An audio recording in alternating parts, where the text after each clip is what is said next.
Hello friends! One of the breakout characters in the recent Baldur's Gate 3 video game is none other than Astarion, a high elf rogue, also known as the Pale Elf.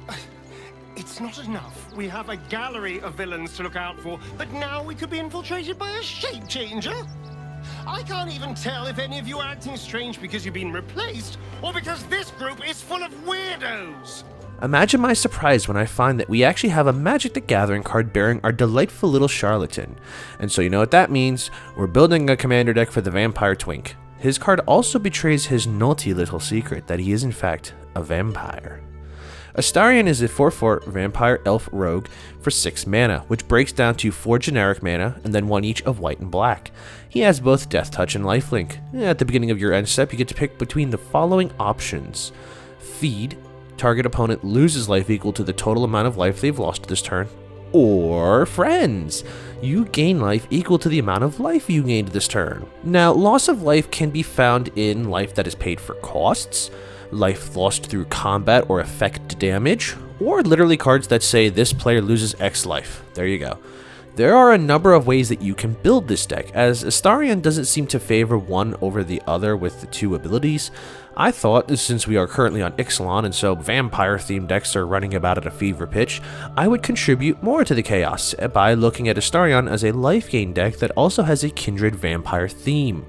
The goal of this deck is rather simple. We have quite a few methods to make our opponents lose life, which is then compounded at the end step when we use Astarion's ability to take even more life from our opponents. At the same time, we're including some effects, often on the same cards that take life, to gain us life and pad our life total. This makes us resilient to our opponent's attacks and will, hopefully, keep us in the game long enough to secure victory. Without further ado, let's begin. Our first section will be our life gain package. We want to utilize cards to pad our life total, as Astarion can double up that life gain.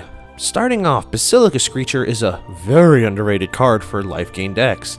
It has Extort, which gives you the option of paying either a black or white mana whenever you cast a spell.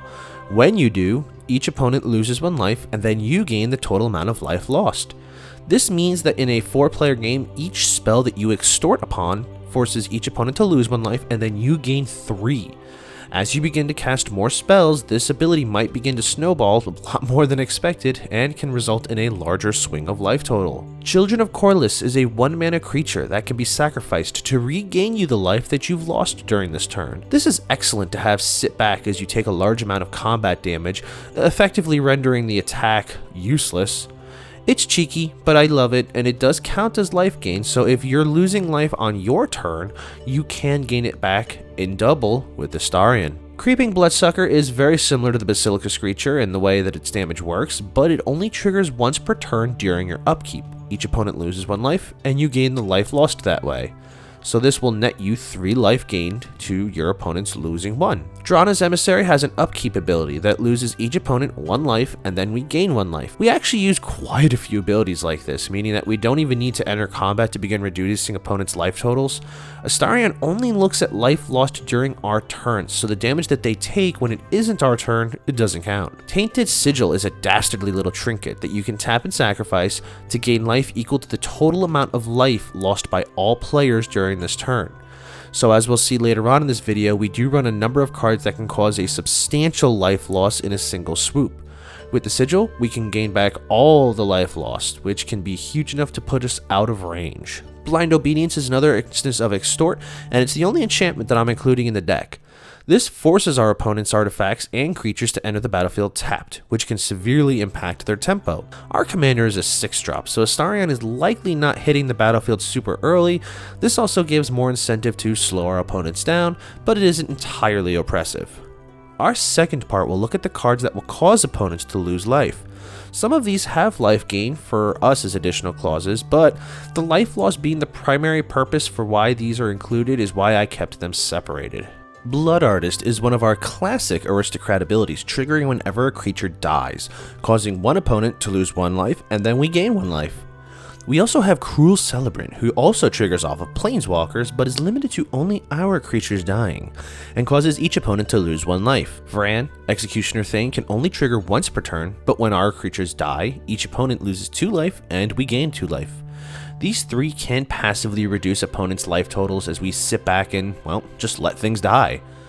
Cliffhaven Vampire makes opponents lose 1 life whenever we gain life. Indulgent Patrician has a trigger at our end step, where if we gain 3 or more life this turn, each opponent loses 3 life.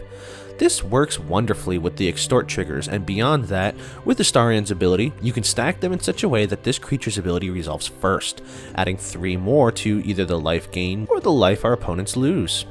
Malakir Bloodwitch is perhaps one of the strongest creatures in the deck and is a veritable win condition.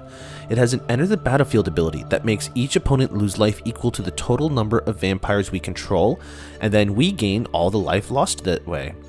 See, this was one of those cards that was released long before Commander became popular, and so the wording is made with the naivety that multiplayer games would eventually take advantage of this. We will get to it later, but this deck can create a ton of vampire tokens, who coincidentally also have lifelink, and so just having 4 tokens out when the Bloodwitch enters play, each opponent will lose a total of 5 life, and then we will gain 15. This is also one of those cards that can result in a huge swing of life gain that I mentioned earlier with the Tainted Sigil. Raving Dead is one of the very few creatures in the deck that is not a vampire, but it is one of the few potential win conditions in the deck. See, this 2/6 with Death Touch has the ability to attack a player at random, and it must attack that player if possible. If that opponent doesn't block, and the Raving Dead actually deals combat damage to that player loses half their remaining life total. If Astarion is in play, unfortunately, Astarion will be able to drain the remainder of their life total at the end step.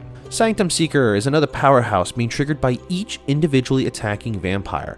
This makes each opponent lose 1 life and then we gain 1 life. This will trigger multiple times if we're attacking with multiple vampires, and this will also resolve before the combat damage is dealt, so we can quickly drain life totals to very dangerously low amounts before our attacks even connect. Both Vito, Thorn of the Dusk Rose, and Vizkopa Guildmage have about the same ability, where whenever we gain life, each opponent will lose that much life.